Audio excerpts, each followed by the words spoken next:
Hey, what's going on? This is Christopher Walker. I build marketing funnels using Facebook. Just wanted to give a shout out and check in with everybody to see how they're doing for this Friday night.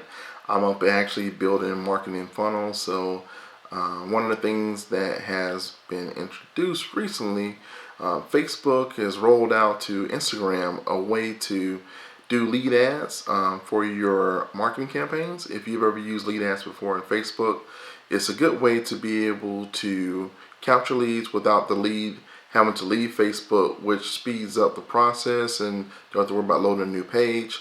And also, it also pre-fills the information from the email address, the name, and other information that people give to Facebook voluntarily, so that a lot of times they actually feel comfortable giving Facebook the information as opposed to going to another website that they're not as familiar with and passing on the information.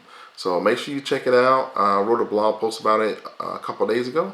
So make sure you visit www.christopherwalker.io, and I'll check with you later. Bye.